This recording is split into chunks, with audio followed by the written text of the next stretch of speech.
Great. Welcome everyone. Welcome to our live book discussion with Chad Finn. You will notice that I am not Julian McWilliams. Obviously, you will notice that because Julian Williams is a far better looking man than I am. But nonetheless, I'm here to pinch hit for Julian McWilliams because there was a change in assignment in spring training, and Julian needed to be on the job reporting about the Red Sox. So I'm Matt Pepin from the Boston Globe. I'm the sports editor, and I was also had a hand in bringing this book to life. So I'd just like to thank everyone for joining. We're really thrilled about the publication of the story of the Red Sox. It came out on March 7th, and yeah, like I said, we're really thrilled to produce this book for our readers. It was really something of a rabbit hole for us, and I kind of like rabbit holes, like Sports Illustrated's vault and other archives of other media, but our own is one of my favorites. And so to have a book like this mostly focus on existing content from the Globe archives has really been a fun exercise. And I think those of you who had it, I hope you like it, and those of you who don't have it yet, I hope you're considering it. But it really is a fascinating way to present the history of the Red Sox. So we'll begin the discussion in just a second. Obviously, Chad Finn is here, our columnist and sports media reporter. I would remind all of our participants that you're welcome to use the Q&A function of this chat. Many of you have submitted some questions that we'll get to toward the end. But if you have others that come up during the course of our discussion today, please feel free to use the Q&A function. And I'll also let everyone know that we are recording this for on-demand viewing later, and I believe a link will be sent out to those who have signed up to join the Zoom tonight. So that recording will be on the way. This is an interesting and fun one for me personally. Usually it's usually it's the reporter asking all the questions and the editor doing all the story trimming. Today we'll flip that, and I will I'll do the questions. I'll introduce Chad, who spent about 10 months putting this book together, and we're really excited that it's on the market. I was at the Museum of Fine Arts over the weekend, saw it on the bookshelves there. I was thrilled to see it come to life. It's available in bookstores and certainly online everywhere. So we'll dive right in. Chad, welcome to the discussion. Congratulations on a really fine publication. I'm sure you and your family are quite proud of the finished work. Thanks, Matt. Yeah, well, I very proud of it. Very happy you asked me to do it in the first place, because we have so many people that could have pulled this together and had a lot of fun doing it like I did. Just working with our librarian researcher, Jerry Mannion, to find the articles that would ultimately end up in the book was a treasure trove, to say the least. And as I worked on it, and we decided what would go in and what wouldn't quite make the cut, and making sure that we didn't overlook something here or there, I just kept thinking one thing, that geez, we should have done this a long time ago, because it's just so much great stuff to choose from. And hopefully people that pick up the book will enjoy it and be pleased with the ones that we selected, and hopefully remember some of the things that we selected, because that was one of the most fun things, is getting your memory jogged about stories that you remember, or were in the Globe when you were 12 years old and reading at the kitchen table by Peter Gammons or Ray Fitzgerald or Lee Maudville or Shaughnessy, or anybody from whatever generation you're from, and seeing those stories again in the book that maybe you remembered, maybe you forgot about, but reading them, at least for me, and putting together the book was a real total joy. Yeah, excellent. The only thing I wish was that in some cases, some of the advertising that surrounded those stories in the actual Globes is also pretty fun to look at, and really compelling about what it shows about the time in which it was produced. Yeah, I know, that would have been really cool. I mean, some of the stories we picked out, if you're a Globe subscriber and you go into our archives, you'll see that the stories are not like just a file of text. it's what the newspaper looked like on that particular day. So you can see all the stuff that surrounds it, the car ads in the 1950s, or all the furniture store, all the like department store ads for years and years that were so prominent in newspapers for decades. And those are really cool to revisit because you do remember them. Also, it was just really fun to see like what got prominence in the paper on a given day. We ran actually some full pages in the book because they kind of I know one that we used was the day the Titanic sank, and also or it might have been the day after in the paper, and also Fenway Park opening at the same time. That's a front page to that has a lot of news on it for sure. So things like that, where if we could really capture a bigger moment than just the particular ball game on that day, but something that had more wide-ranging perspective, we would try to get the whole paper into the book. And also, you really have photos back in the early part.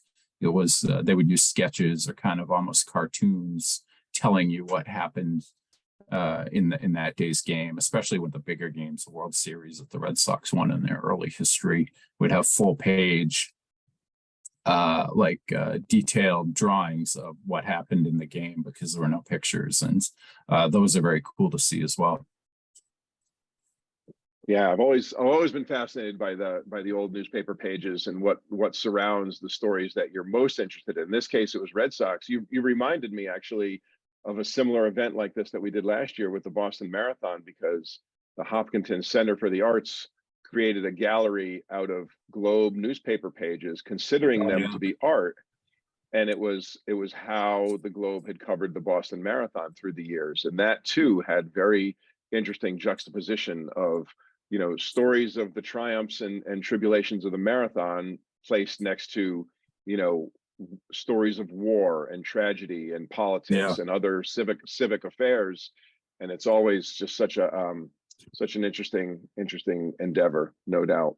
So the publisher of the book was Black Dog and Leventhal. And can you tell us how this came to be? Tell us the origin story of the book. I guess to start is where we'll begin this. Well, you were in on it way before I was, I think. So I don't know the origin story, but I know that that same publisher did a book on the Yankees with the New York Times. I believe it came out in 2012, and it was successful. If you go to Barnes and Noble now, you'll probably see one. They're still around. They've had a lot of printings, and they've updated it a couple of times. So it was a successful book for them, paperback version, all of that. And the way I understand it, they just had a discussion. I believe an editor that I worked on the book pitched doing the same thing for the Red Sox. And it made all sense in the world for a lot of different reasons. The Red Sox have this incredible history. The Globe has, what year is this for the Globe? 151, 152. Mm-hmm. It's been around longer than the Red Sox have. And so it made sense from that regard. And then the other aspect of it is the Globe has just had these incredible writers covering the Red Sox for generations. I mean, I'm in my early 50s. I grew up reading Peter Gammons, who was probably the greatest baseball writer of all time and changed how the game was covered. It was a real privilege for me to read and select his stories for this book. But yeah, Lee Montville, Ray Fitzgerald, Dan, going back further, I mean, there was this guy, covered them in their very early years until his death, named Tim Murnane, who some people refer to him as the Gammons of his time because he covered the Red Sox extremely thoroughly, which I had no idea about until we started putting this project together. There was a Red Sox manager and really popular player previous to that named Chick Stahl, who committed suicide in 1907. And Tim Murnane had just incredible reporting on what exactly happened because he had this great access relationships with the team. And at that point in time, that was the only way you were getting information was from the newspaper. So you'd look at like his game stories from the World Series, and they were 3,000 words long. Now, like in 2004, when Bob Kohler wrote the game story for the Red Sox, winning the World Series and ending the 86-year jinx, it's probably 1,000 words. So 3,000 words is incredible, but Red Sox fans had no other way to get the information unless they were there. So you kind of had to do that in a newspaper, and he was great at it. And when he passed away, I believe he had a heart attack at the Boston Opera House in the late teens. When he died, there was more than 8,000 people that came to his funeral, which I referenced in the introduction to the book. He was beloved, and to be able to find out that people who covered the Red Sox in the early years were as thorough and into it and good at it as people that we know from this era and the times we grew up reading the newspaper ourselves was a pretty remarkable thing to find out. Because I was worried there would be things maybe we didn't cover, and we covered everything. The Globe covered everything from the beginning. Jackie Robinson's sham workout in, I think it was 1945, where they brought him and two other Negro League players in for a tryout, but had no intention of signing them. Globe covered that. I wasn't sure if they would, and it's a 3 or 4 inch story, not huge, but acknowledging that they had these great players and athletes who still weren't allowed to play Major League Baseball in for a workout. And that was one story I thought maybe we wouldn't have any information on, that was on our list of things to include in the book. And it was a pleasant surprise to find out that we covered that and every other significant thing in franchise history from the beginning. I do love the sort of the journalistic slogan of being the first draft of history. And I imagine that as you did this, it was very much like rereading the first draft of history. So tell us about the process, about the months it took you to put this together. I do think that Tim Murnau's is the first byline in this book. Like you said, 3,000 words. I can only imagine what our desk today would do with a 3,000 word story filed on deadline off of any game, let alone it would be on the web with tweets in it. Yeah, exactly. But that first draft of history, it must have been a fascinating process for you to sort of begin at the beginning and start going through these accounts and descriptions in the time that they took place. So give us a little sense of the 10-month process to put this together. Yeah, so once we got the go ahead and you asked me if I would like to do this, and I took a 1/10 of a second to say yes. The first thing we did was get a couple of, I already had them, but read a couple of Red Sox books that covered their history sort of chronologically, and just make a list of everything that happened. This, and just make sure that we had a complete list of every significant thing that happened in Red Sox history, and went over that list 3 or 4 times, and then collaborated with our researcher, Jerry Mannion, who's just a genius at finding what you need, and a sports fan on top of that. So he had a real good sense of what we were looking for. Collaborated with him to find the stories. And I would say, Jerry, do we have a story on Jimmy Fox hitting 3 home runs in 1936? And he would send it to me like 10 minutes later, and it would be exactly what I was looking for. So when we did that, we got the whole list of every little item that we needed, and we just started hunting the stories. And the book was initially supposed to be 300 pages. It ended up 432 because we kept telling them, and our great editor on the project, Xander Kim, was in agreement with us and really open-minded about being flexible with things to make the book as good as it could be. Recognized we needed more pages because there were going to be things that got cut that should have been in the book if it were at its original length. So we compiled every single story that could possibly go in the book and just started trimming them down to get the shape of the book and the best stories in the book that we possibly could. So I made a point to get every milestone a story on every milestone, MVPs, no hitters, things like that. A feature story or a Q&A with every truly significant superstar player. So there's a great Q&A with Ted Williams early in his career in there. You have the Dan Shaughnessy Globe magazine feature in there on Roger Clemens when he first broke out in 1986 and won the MVP and Cy Young. Did a lot of David Ortiz toward the back of the book, and just tried to make sure that we had significant stories, all those milestones covered, every major trade covered. And Xander and I and Jerry, our librarian, went through it 3 or 4 times. And I would say the third time through the book, I realized I didn't have the Jeff Bagwell trade in there when the Red Sox traded Jeff Bagwell in 1990 for a middle relief pitcher named Larry Anderson. And Bagwell went on to a Hall of Fame career. So one of the worst trades in baseball history. Realized I think it was on our original list, and when we cut things down, it just accidentally got cut out. But that made me super paranoid because I was like, oh no, what else did we cut out? But ultimately, I think we covered every. I've thought of things I would have liked to include it in the book since it came out. There was Stan Grossfelder, incredible Pulitzer-winning photographer, who also writes these great feature stories and really gets people to open up to him. He went car shopping with me and Ramirez once. I would have liked to get that in, just a quirky story that kind of captured Manny's spirit. That didn't quite make it, but so many other things that fit that sort of quirky, oh yeah, I remember that story kind of profile. So I'm really happy with the ultimate shape that the book took. I will admit to using the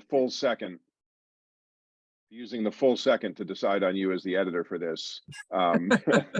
You only took a 10th, but I used the full second. But I knew you were right for the project, and I really feel like that decision was confirmed when I read the introduction, which yes, we're colleagues and we worked together for a long time, and I'm here to champion the writing of our writers. But to me, the introduction is on par with all the other great writing in this book, because the introduction really weaves the history of the Globe and the history of the Red Sox together. It hinges on Ted Williams' famous quote about sports journalists calling us all the gutless knights of the keyboard, but you really wove that narrative together. Always forgets the gutless.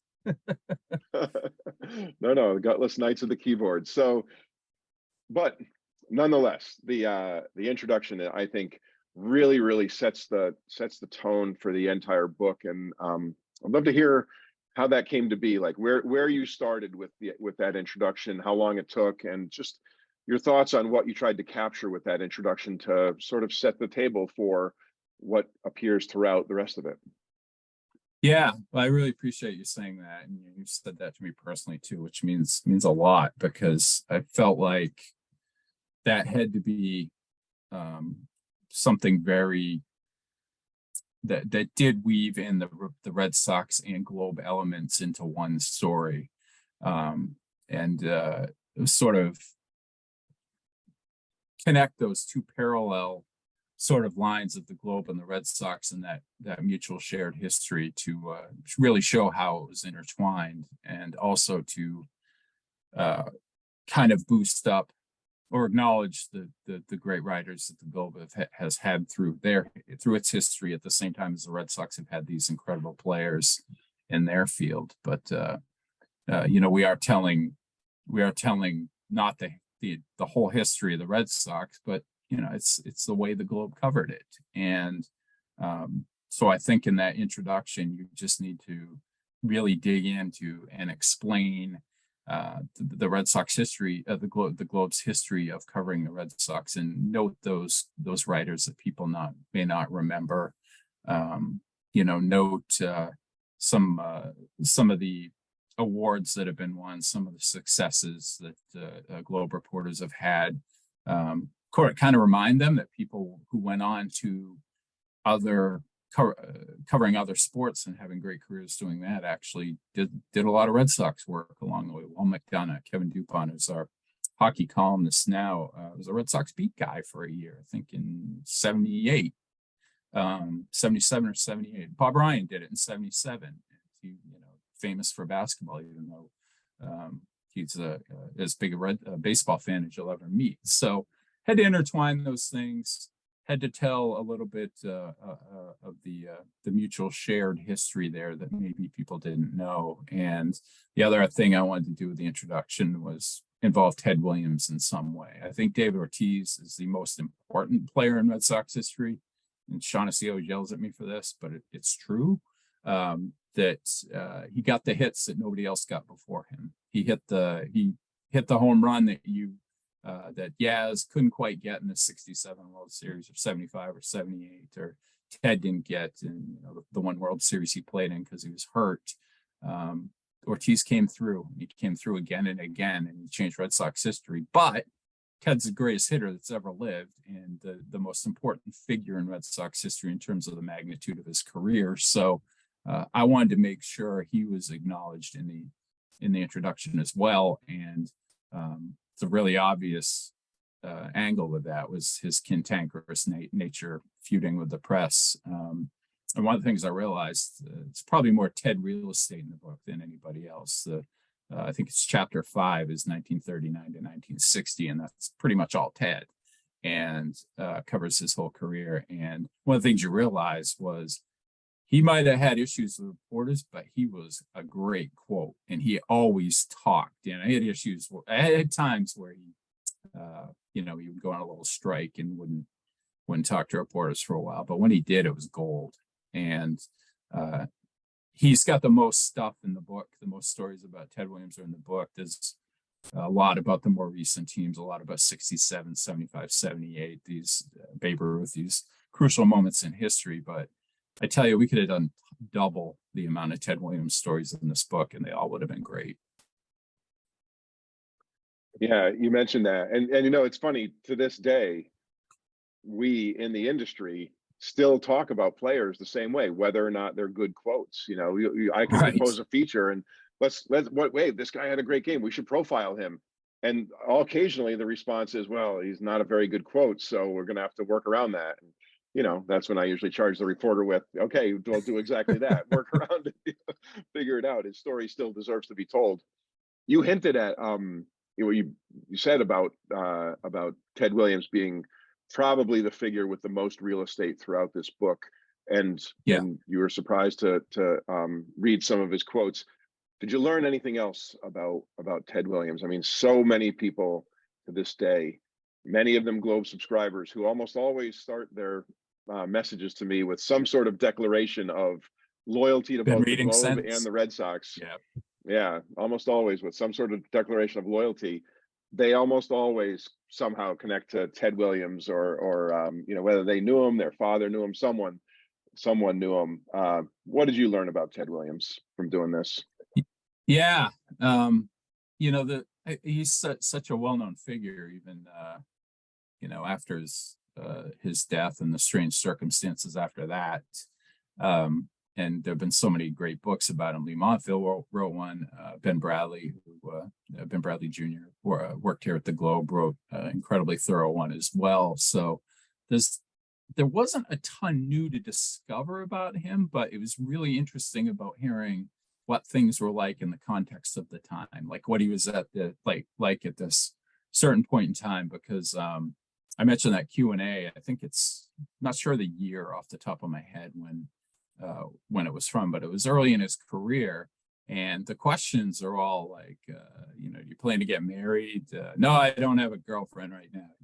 That sort of thing, where you just get this little moment in time where you get a glimpse at what Ted Williams's life was like at this particular moment, when, he's a superstar hitter as soon as he gets the Red Sox in 1939. But, by that point, he's just on another world. Like you can probably tell in his third or fourth season he was going to be an all-timer. Some of the more interesting detailed stuff in the book too is his he had fought in 2 wars and got a little bit of grief at one point because he was reclassified and didn't have to go off to World War II. I think it was World War II, yeah. And turned into a big story. Ted doesn't want to fight. He's not going to war. And he was reclassified because he was taking care of his mother, which is it was totally valid. But, people looked like he was using his clout and name to get out of it. And he just went down and registered himself after a little while and went off, and his greatest hitter in baseball is off flying fighter planes before you know it. And he had 37 missions. We talk about that in his intro, but 37 combat missions in his career, flying planes. So just the kind of thing that wouldn't happen today, and an incredibly thing to read about how it was covered and how the Globe handled those stories in the time that they happened. Yeah, that's really interesting for sure. What was your favorite part to work on? 70s, because that's what I remember. I became a fan in 78 when I was 8, and we know what happened with that team, but it's the stuff that you remember vividly your whole life. And Peter Gammons emerged in the early 70s. He and Bob Ryan started Globe on the same day as interns in 1968, I believe. I think Bob has said this, that it was the day Bobby Kennedy got shot. And those two guys started as interns the same day, found their own way to being all-time great sports writers. And it was kind of a thrill to read like the first bylines Gammons had. They were like college basketball things and stuff. But then we included in the book, I believe it's 1972, he writes a column, "What's Wrong with the Red Sox?" And it's this complete, thorough breakdown of everything wrong with the major league team, everything wrong with their minor league system, and what they should do to fix it. And Gammons has this incredible knack, he still has it, of writing in a conversational way where you feel like he's talking directly to you. And when you're reading about it's real insight and things that nobody else knows about what's going on with the Pawtucket Red Sox, or I guess they were Louisville at the time, that's incredibly intoxicating as a fan. And so for me, I remember him Sunday baseball notes in the 70s, and just anticipating that every week, waiting to read the real gossip and the real news and trade rumors around Major League Baseball that only Peter had. And it was incredibly fun to sort through that. The only story in the book that is not strictly about the Red Sox is 1980 Sunday baseball notes, Peter Gammons' column, which it leads with the Red Sox thing about their manager Ralph Houck, but it's around the league sort of thing, and it's got all these just incredible trade rumors and things like that you read it. And if you remember reading Gammons at the time, this is like the ultimate Peter Gammons Sunday note that'll have all the little points that you remember him hitting all the time. Top prospects in the Red Sox system and these crazy potential trades and things like that. And so we had to include for sure a Gammons Sunday baseball notes. And for me, that section was my favorite to do. And actually my favorite story in that is not Gammons, it's Ray Fitzgerald, who was a tremendous columnist, poetic writer, died, I believe he died in 1980, much too young.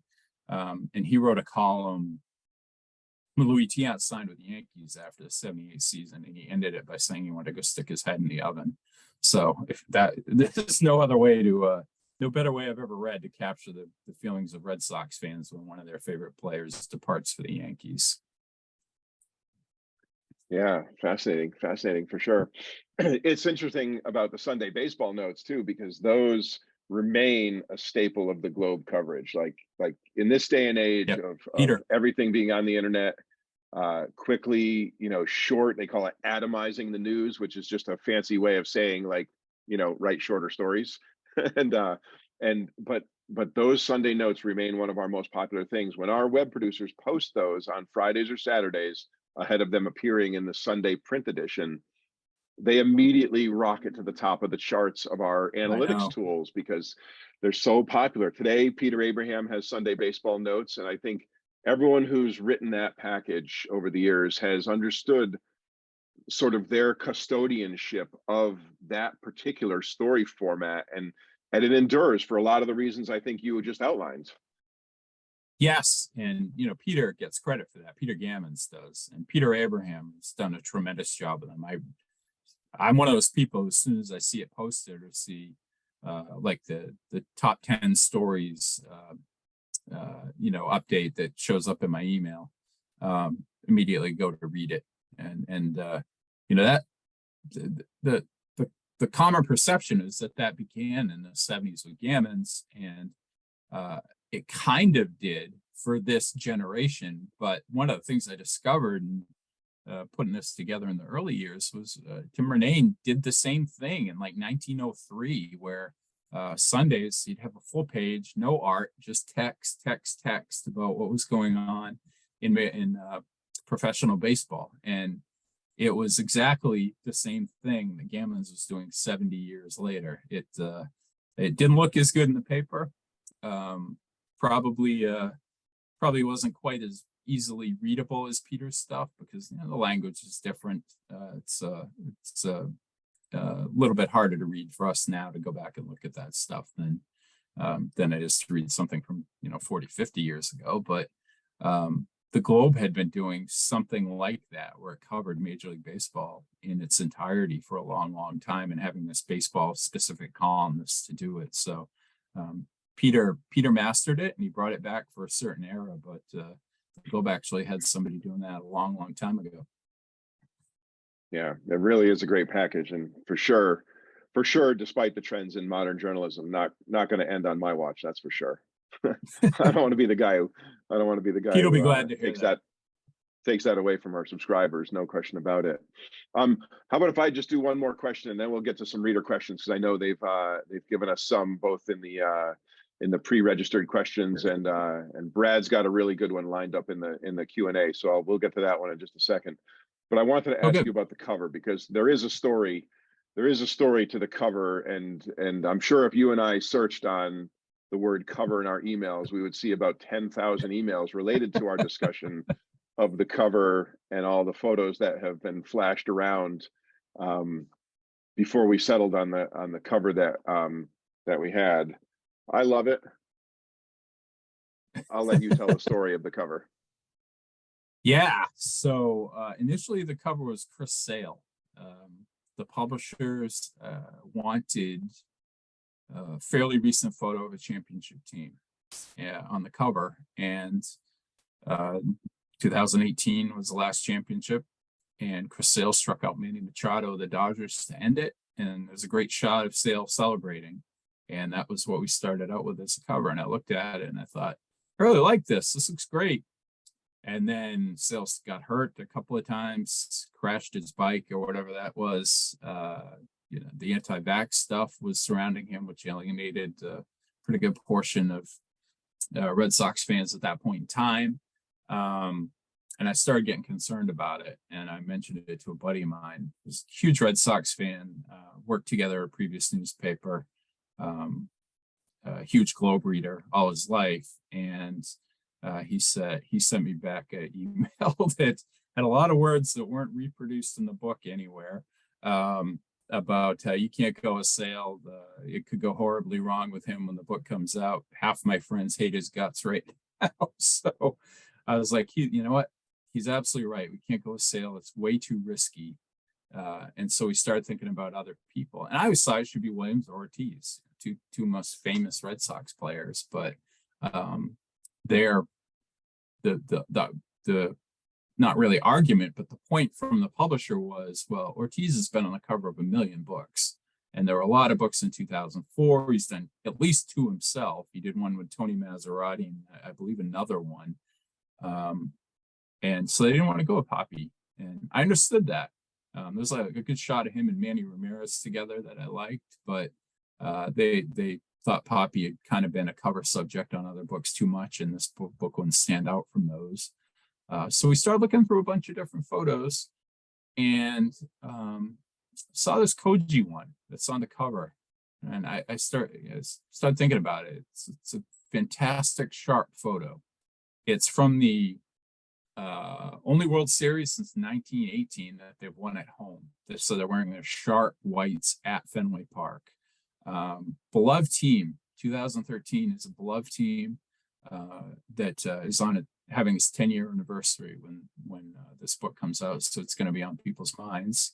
And Koji, not a superstar by any means for a great length of time, but probably the most trustworthy closer they'll ever have. It just felt like the game was over when he came in.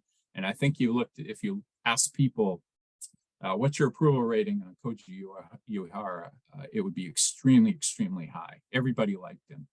And so for those reasons, I thought it was a good choice. There's still some concern that he wasn't a big enough star. We had four or five other people we were considering. One of them was a gorgeous Stan Grossfeld photo of Xander Bogaerts, which I said, my suspicion is I think he's gone. They've made no real attempt to sign him. That turned out to be true. So that would have been disastrous if we had a great photo of Xander Bogaerts on the cover when the book comes out April 7th. So we end up with Koji, and I'm really happy with it. And the first person I heard about it complained and said, why is that your choice? And everybody else since has said, I love the photo, I love Koji, and it really stands out when you look at that picture. There is no question that in the era of Chaim Bloom, I think we had to be very cautious about which player was chosen for the cover, because while anything in the past is in the past and it's part of history, we all know that we could have chosen a Ryan Brazier photo. That guy's never going anywhere. Well, we all know that with Chaim Bloom at the helm, pretty much anyone is tradable, and and I think that would have that could have had an impact. Sale's still with the Red Sox, so we'll see for how long. Back in the good graces. Okay. Yes, and things are looking pretty good. And I know that predictions and a little bit about this coming season are important to our subscribers. But I do like Brad's question in the chat about the early articles. Were the early articles fact-based only, or did it contain opinions? And when did opinion pieces kind of become regular items in the paper? And so what what did your research reveal on Brad's question? Always had both. There a lot of times it would be the same writer doing both, but you would have you'd have these game stories with their very detailed writing, including all of the play-by-play, almost chronological in a lot of cases, but not always. And then you might have, for a bigger game, a sidebar or a column to it, adding a little bit of color, some opinion, that sort of stuff. And it really became even more prominent in the Babe Ruth era, the late teens. I remember, there's a short editorial in the book after they sold on to the Yankees called something about Athens, the end of Athens. I can't remember the headline, but it's basically, a very short editorial writer's lament about Babe Ruth being sold to the Yankees, which was,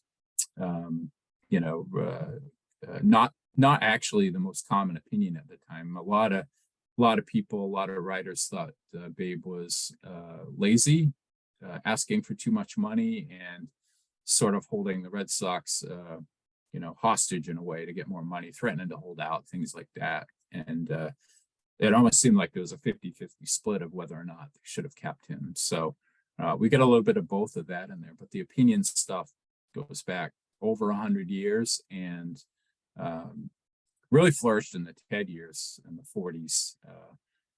You'd have, writers, a lot of the debate would be about whether he deserved the most valuable player award or how injured he was in the 46 World Series, things like that, where you had, really good, strong day-to-day coverage. But because Ted was so cantankerous and pretty accessible for the most part, there would be a lot of opinion pieces about him as well. And then, as we go on further, obviously very prominent now. And, even going back to the 70s, actually in 1967, when the Red Sox lost the World Series to the Cardinals in 7 games in the Impossible Dream season, which changed Red Sox history. It's when the Red Sox really became a part of the New England fabric like they are today. After, a few losing fairly irrelevant seasons in the 60s. '67 was just this bolt of lightning that changed everything. And after they lost Game 7, Bud Collins, another writer who made his name with another sport, is a Hall of Fame tennis writer and personality. He wrote just a really hopeful, optimistic column about, oh, what a season it was after they lost Game 7. I don't think you get that today. I don't think Dan's writing that if the Red Sox loses 7 games of the Dodgers in the World Series next year or something. I guess the opinion stuff was always there, but the tone of the opinion stuff has changed over the years. And that's a formula that we still use to this day. I think it's a convention that that works really well. You know, from our standpoint, we staff every Red Sox game with at least one, very often more than one writer. And those writers have different assignments. Someone's there to cover the game. Someone's there to, you know, write notes and cover the news of the day that surrounds the team that's not necessarily game related, transactions and injuries and contracts and other things like that. And someone is almost always assigned to write either on baseball, or it might be one of our columnists who's there writing under their own columnist byline. But I think there's a real appetite for what happened, why it happened, interpreting what happened, and commenting and analyzing what happened. And that works great for us today. Caleb McChesney has a great question here. Is there any I know Caleb. Red Sox that, all right. Way to load up the questions on your own there. Is there any story on the Red Sox that you wrote in your time covering the team that you're particularly proud of? Yeah, I guess he's answered the question. And why is it your no more is greater than Jeter story from 2020? Oh, all right. Yeah, there we go. No, not really. Not really related to the Red Sox. I have a couple of my own stories in the book, but it's funny. They are only in there because nobody else wrote about what I was writing about, and they ended up being pivotal moments. One was Shane Victorino's grand slam in 2013 ALCS against the Tigers. That was my sidebar column that day, and Nick Fardo wrote about it a little bit, but it was a very short thing. So my editor, actually Xander Kim, asked to include that one in there, and I was happy to do it. And I included Farewell to David Ortiz of my own, again, because nobody else wrote the same column at the same time. If Dan had done it, I would have included his, or Tara wasn't here yet, Tara Sullivan, but Chris Gasper, had he done it, I would have included his version rather than mine. And then one column I guess I did like that I included in the book was just torching the Red Sox for trading Mookie Betts, which I still stand by the day that went down. Pretty angry about that, and wrote angry, and was happy the way that it came out. But no, nothing I can think of of my own that I'm all that thrilled with. I was more excited just to see columns from other people that I had not remembered that were awesome and just revelations to me. One a reader asked me about that I actually included in the book, and I loved it, was Dan Shaughnessy's goodbye to Dwight Evans when the Red Sox released him at the end of the 1990 season. I wanted to include something prominent about Evans at the end of his Red Sox career. He was a great player here for 72 to 90 and should be in the Hall of Fame. And I didn't know Dan had written that column. I just didn't remember it, but it was just a beautiful tribute to Dwight Evans and how the Red Sox screwed him over. And I put that in. I was like, this is a great column. People are going to like reading this, even though it's going to make them mad that how the Red Sox treated Dewey at the end. And lo and behold, it was one of the first questions I got when the book came out. Did you include a Dwight Evans column? Nice. Excellent. So Harry Castleman, maybe another friend of yours. Don't know that name. Has a good question as well. Did you make an effort to not be too current oriented, or maybe have a recency bias, that so that you gave adequate space to the early days, and especially the 20s and 30s is what Harry's asking us? Yeah, that's a good question, because the publishers actually wanted the book weighted a little bit more to current stuff. That they wanted people to make sure that people bought the book had everything that they remembered in it, every significant thing. So you think about the math on this thing, and I've thought about it a lot.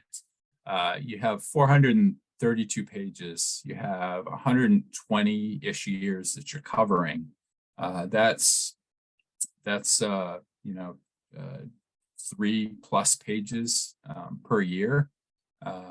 300 articles in the book, so it's about 325. So that's two almost 3 articles, but a little over 2 articles per year.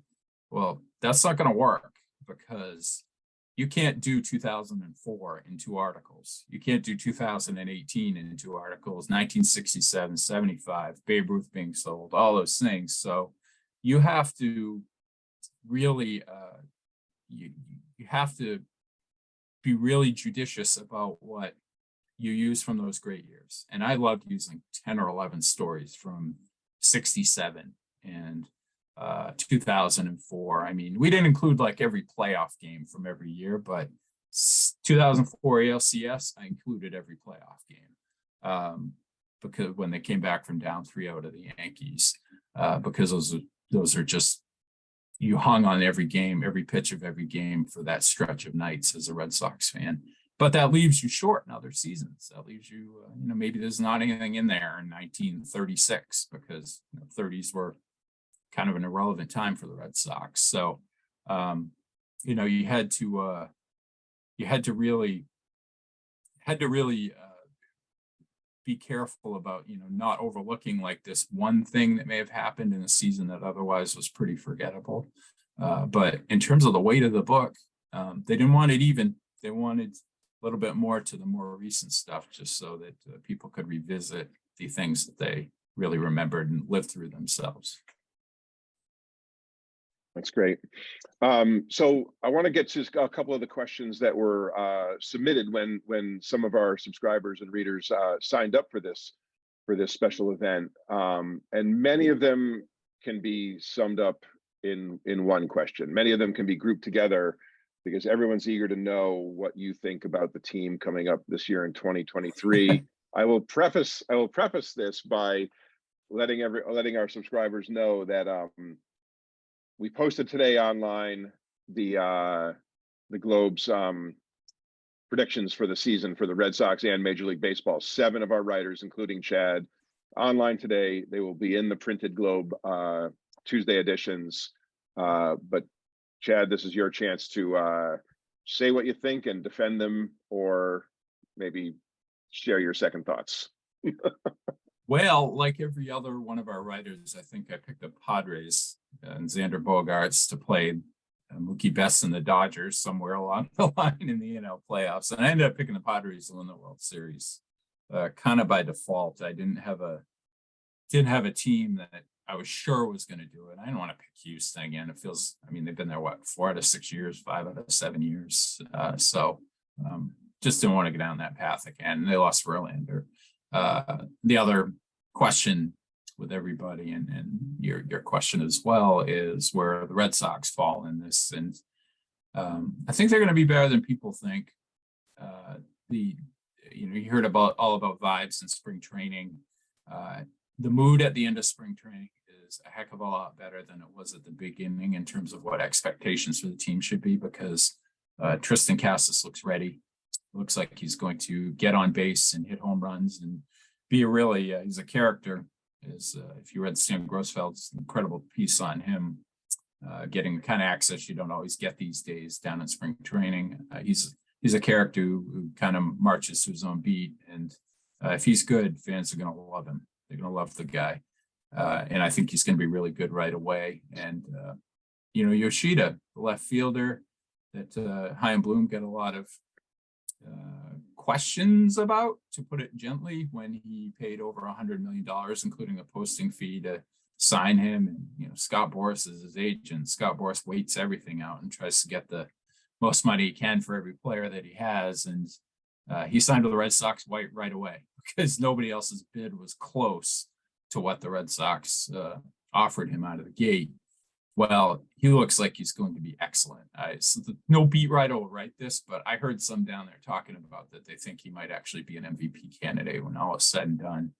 He's not a speed guy. He's not a good outfielder, but he hits the ball, makes that crack that they always talk about that, the Mark McGuires and guys like that had. He hits the ball hard, and he also doesn't swing at a bad pitch. So he's going to be an impact offensive player and probably a lot of fun to watch. And, I kind of think Chaim Bloom's time here hinges on whether Yoshida is a good player or not. And right now it looks like Chaim's going to win this one and end up getting we haven't seen him play a major league game yet, but he looks like he's going to be really good. And those two reasons, I think the Sox will be better than they're going to have a good lineup.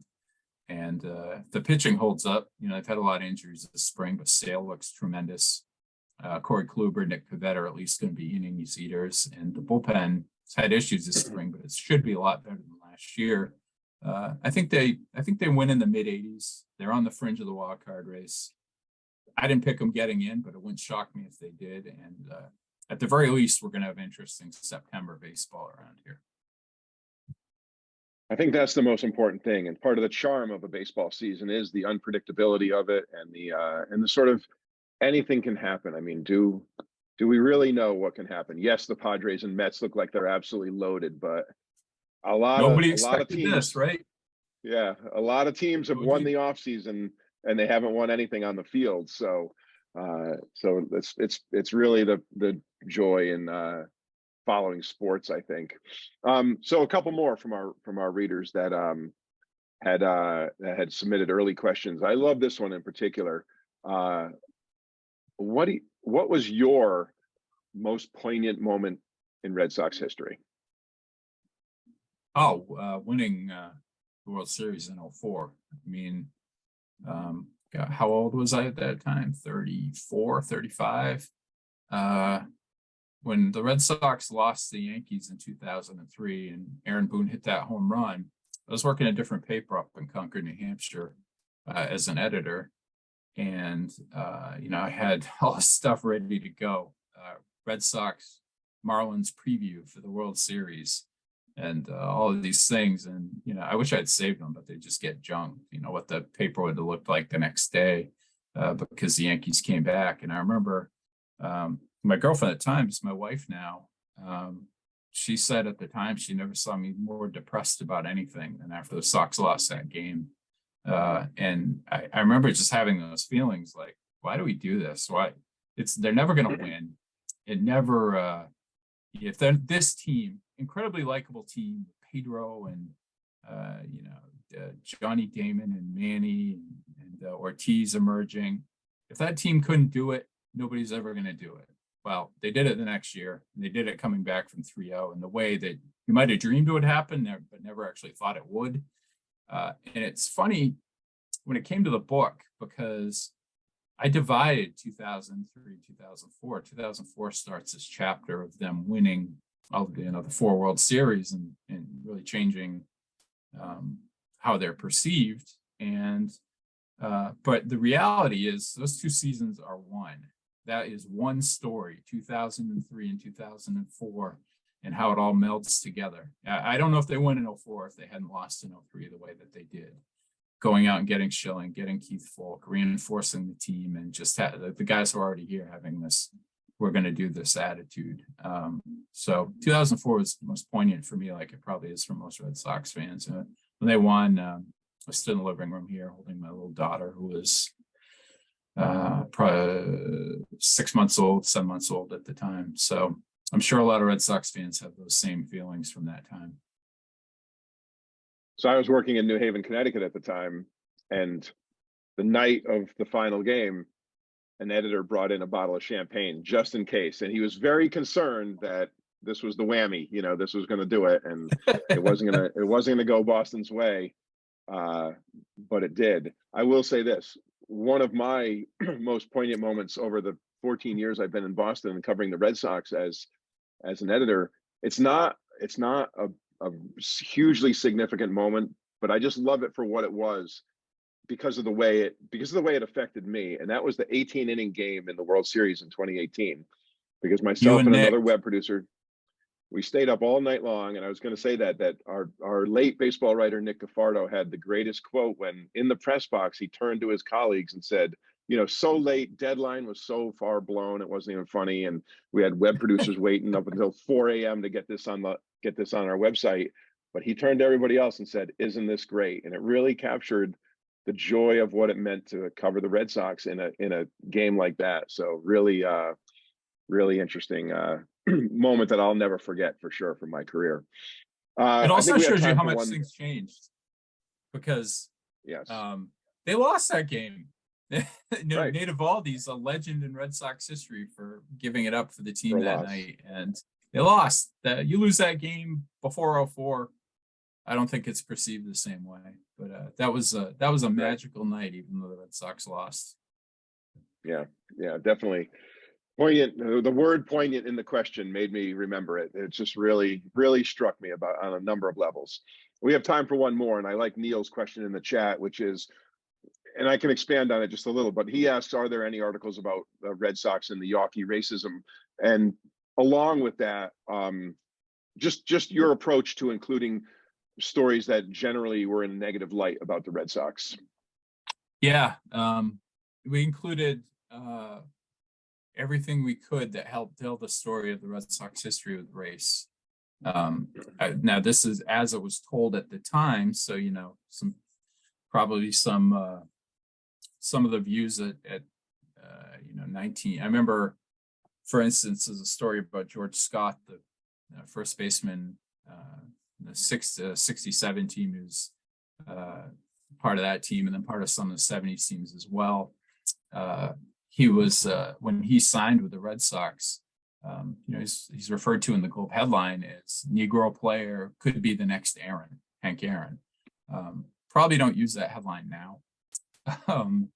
And then, all the stuff with Tom Yawkey and the racism, it's actually mostly addressed in his obituary in the book. And I think the writer at the time gave him a little bit more of the benefit of the doubt than he probably deserved, but it's addressed in there.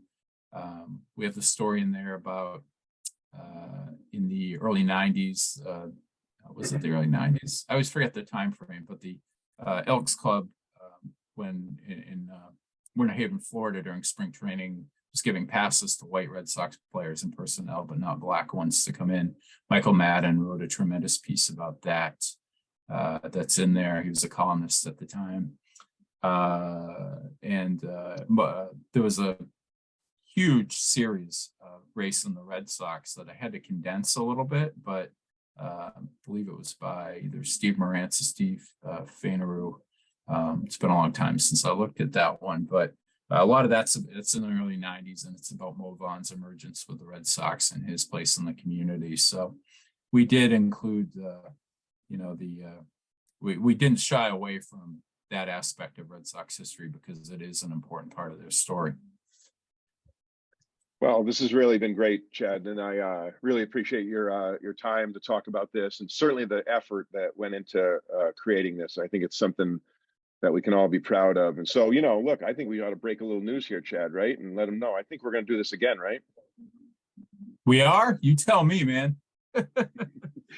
We have had discussions with the publisher about making this a little bit of a series and moving on to some of the most popular subject areas that we cover. And that, of course, includes the Bruins, the Celtics, the Boston Marathon, and the Patriots. I'd put my money on the Celtics being next. Well, that would be great. Thank you. I'd love to be involved with that. Yeah, that's Celtics are history's different and shorter, so it'd be a different kind of book, I think. I think it'll be great. Thanks so much to our readers. Thank you to Chad. We really appreciate our loyal subscribers and all their feedback, and we like to be able to have events like this to further engage beyond the printed words that you see in the newspaper and on our website. So very much appreciate you attending tonight. Look forward to doing this again sometime soon. Thank you all for joining.